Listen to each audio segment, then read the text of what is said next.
Pharmacy academy में आपका स्वागत है।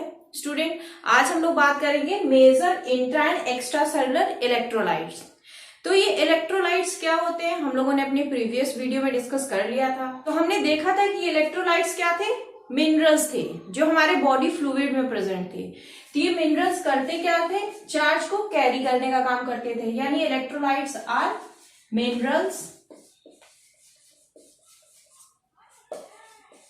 that carry electric charge. और इलेक्ट्रिक चार्ज का मतलब इम्पल्स कंडक्शन, इम्पल्स के चार्ज की बात हो रही है। और ये जो कैरी करने का काम करते हैं ये हमारे एनायंस और केटायंस करते हैं। ठीक, तो हम लोग को ये भी पता है कि हमारी बॉडी का 60 से 65% भाग जो होता है वो फ्लूइड होता है, वाटर कंटेंट होता है। तो हमारी बॉडी में जो वाटर होता है वो इंट्रासेलुलर भी होता है और एक्स्ट्रा सेलुलर होता है। तो जहां वाटर प्रेजेंट होता है वहां पे जो हमारी बॉडी का फ्लूइड है उसमें हमारे ये इलेक्ट्रोलाइट प्रेजेंट होते हैं। तो जो हमारा बॉडी फ्लूइड है वो दो टाइप का होता है। बॉडी फ्लूइड ये हमारे दो टाइप के हैं, इंट्रासेलुलर एंड एक्स्ट्रा सेलुलर। जो इंट्रासेलुलर हमारा फ्लूइड होता है, बॉडी फ्लूइड होता है, ये हमारे बॉडी वेट का 45 से 50% होता है। और जो एक्स्ट्रा सेलुलर होता है ये हमारी टोटल बॉडी वेट का 50 से 55% होता है। और एक्स्ट्रा सेलुलर हमारा दो टाइप का होता है, इंटरस्टिशियल एंड प्लाज्मा। इंटरस्टिशियल 12 से 15% of total body weight and plasma is 4 to 5% of total body weight. ठीक, तो हम लोग को ये पता है कि हमारी जो बॉडी होती है वो सेल से मिलके बनी हुई है। पूरा जो हमारे बॉडी का ऑर्गेनाइजेशन है वो सेलुलर लेवल का है, छोटे छोटे सेल्स हैं, उनसे मिलकर के टिश्यू बने हैं, टिश्यू से मिलके ऑर्गन्स बने हैं और ऑर्गन से मिलकर के हमारी पूरी बॉडी बनी हुई है। तो मान लीजिए कि ये हमारा एक बॉडी है, बॉडी है तो इसमें बहुत सारे हमारे सेल्स प्रेजेंट होंगे।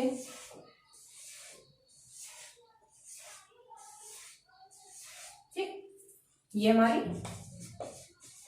बॉडी हो गई और ये क्या है, हमारे सेल्स है। ठीक, तो जो फ्लूइड हमारे सेल्स के अंदर प्रेजेंट होता है, ठीक है, सेल्स के अंदर, यानी जैसे साइटोप्लाज्म, आपने सेल का स्ट्रक्चर देखा होगा, तो सेल के अंदर का जो लिक्विड मटेरियल होता है उसे क्या कहा जाता है, cytoplasm. Fluid present inside the cell is known as intracellular fluid. ठीक है, fluid present inside the cell is known as intracellular fluid. ठीक, and this region, this is your extracellular region. और जो फ्लूइड आपके सेल के बाहर यानी इस रीजन में प्रेजेंट होंगे वो हमारे एक्स्ट्रा सेलुलर फ्लूइड्स कहलाएंगे। ठीक है, तो fluid present inside the cell is known as intracellular fluid and fluid present outside the cell is known as extracellular fluid. ठीक है, अब एक्स्ट्रा सेलुलर हमारे दो टाइप के हैं, इंटरस्टिशियल और प्लाज्मा। तो आइए इनको भी देख लेते हैं। हम यहाँ देख रहे हैं कि दो सेल्स हैं, सेल्स के बीच में थोड़ी स्पेस है, गैपिंग है। ठीक है, तो जो स्पेस है सेल्स के बीच में, जो गैपिंग है, ये इस गैपिंग को कहा जाता है इंटरस्टिशियल स्पेस। ठीक, तो जो फ्लूइड सेल के बाहर इन इंटरस्टिशियल स्पेस में पाया जाता है, यानी जो फ्लूइड हमारे इंटरस्टिशियल स्पेस में प्रेजेंट होंगे वो हमारे इंटरस्टिशियल फ्लूइड कहलाएंगे। ठीक है, अब बात हो रही है प्लाज्मा की। सेल्स के बाहर आपकी ये प्लाज्मा भी होगी, यानी वेस्कुलर सिस्टम, आपकी ब्लड वेसल्स होंगे जिसमें हमारी ब्लड होगा जिसमें। ठीक है, तो ब्लड में हमारा जो फ्लूइड पोर्शन होता है वही हमारा प्लाज्मा कहलाता है। ठीक है, तो ये हमारे हो गए टाइप्स ऑफ फ्लूइड। तो fluid present inside the cell is known as intracellular fluid and fluid present outside the cell is known as extracellular fluid, and the fluid present between two cells, the fluid present between the spaces of two cells is known as interstitial fluid, and also the fluid present are in blood is known as plasma।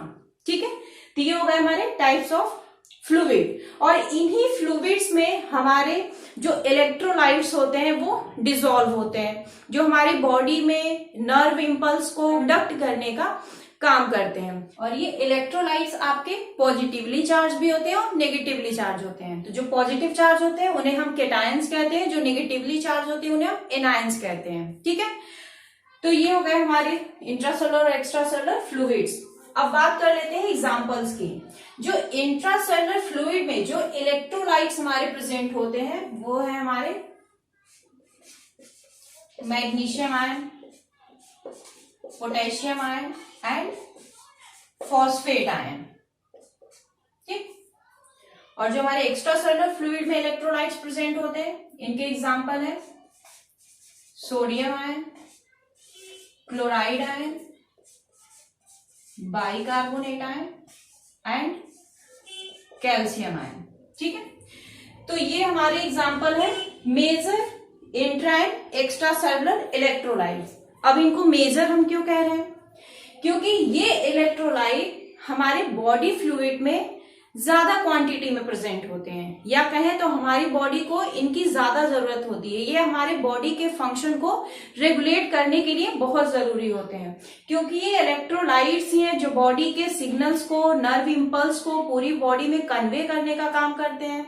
अगर ये impulse का conduction हमारी body में रुक जाता है तो हमें मसल क्रैम्प, मसल वीकनेस की प्रॉब्लम आती है, और साथ साथ सिग्नल ना पहुंचने की वजह से पैरालिसिस की भी प्रॉब्लम आ जाती है।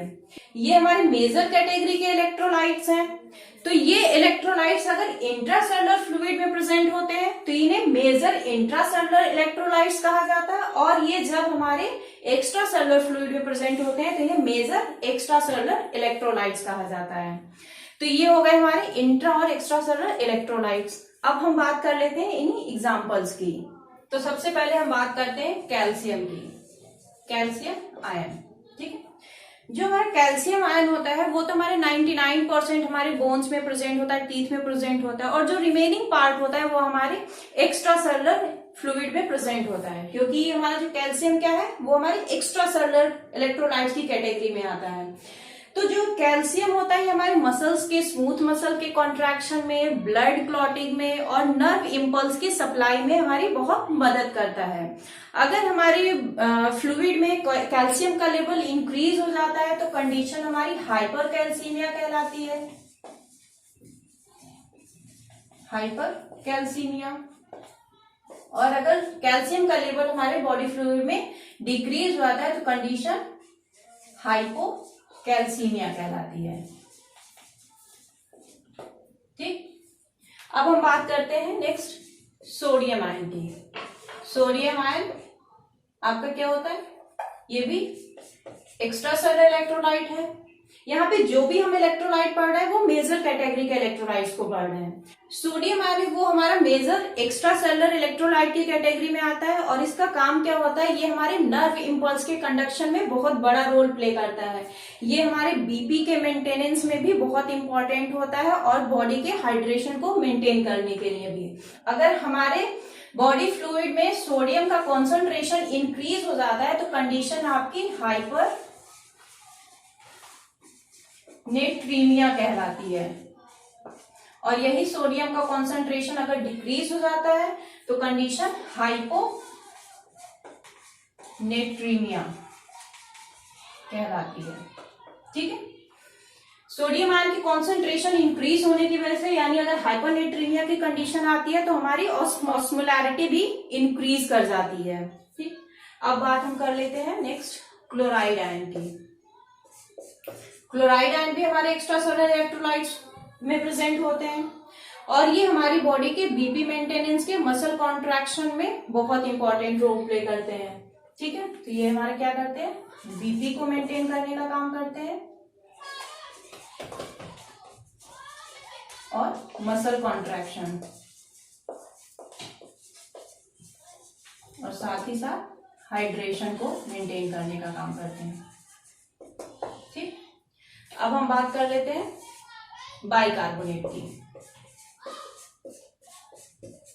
बाइकार्बोनेट भी हमारा एक्स्ट्रा सेलुलर इलेक्ट्रोलाइट्स है।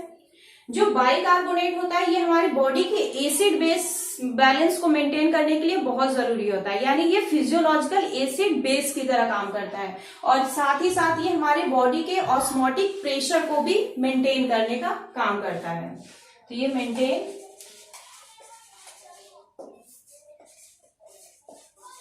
Acid base balance and osmotic pressure. Next हम बात करते हैं फॉस्फेट आयन की। तो फॉस्फेट आयन जो होता है हमारी बॉडी में 2 फॉर्म में प्रेजेंट होता है, 2 फॉर्म में ये प्रेजेंट होता है। तो फॉस्फेट हमारे हाइड्रोजन फॉस्फेट और डाइहाइड्रोजन फॉस्फेट के फॉर्म में पाया जाता है।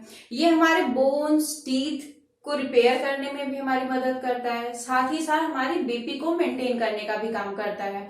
ये कार्डियक एरिथमिया, कार्डियक अरेस्ट की प्रॉब्लम से भी बचाने के लिए जरूरी होता है। ठीक, अब नेक्स्ट हम बात कर लेते हैं पोटेशियम की। पोटेशियम आयन, जो आपका पोटेशियम आयन होता है ये मसल्स के कॉन्ट्रैक्शन और नर्व इंपल्स की सप्लाई के लिए बहुत जरूरी होता है। अगर हमारे बॉडी फ्लूइड में पोटेशियम की कमी होती है तो कंडीशन हाइपोकैलिमिया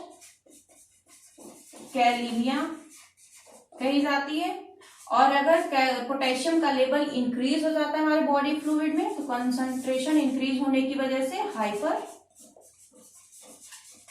कैलिमिया की कंडीशन आ जाती है। ठीक है, तो ये हो गए हमारे मेजर इलेक्ट्रोलाइट जो हमारे इंट्रासेलुलर फ्लूइड में भी प्रेजेंट है और एक्स्ट्रासेलुलर फ्लूइड में प्रेजेंट है, जो हमारी पूरी बॉडी के फंक्शन को रेगुलेट करने में हमारी मदद कर रहे हैं। और इनकी अगर कमी होती है तो ये फंक्शंस हमारे डिस्टर्ब होते हैं, जिसकी वजह से हमारी बॉडी में बहुत से डिजीजेस हो जाती हैं। इनकी कमियों की वजह से बहुत से कंडीशन से राइज हो जाते हैं। तो हमारे इलेक्ट्रोलाइट्स का हमारी बॉडी में सही क्वांटिटी में, सही कॉन्सेंट्रेशन में उनका प्रेजेंट होना बहुत जरूरी है। तो आज के वीडियो में हम लोगों ने इलेक्ट्रोलाइट्स क्या है, मेजर और इंट्रासेलुलर फ्लूइड्स क्या है, इन सब के बारे में डिस्कशन कर लिया है। आई होप आपने वीडियो ध्यान से देखा होगा, आपको सब कुछ क्लियर हो गया होगा।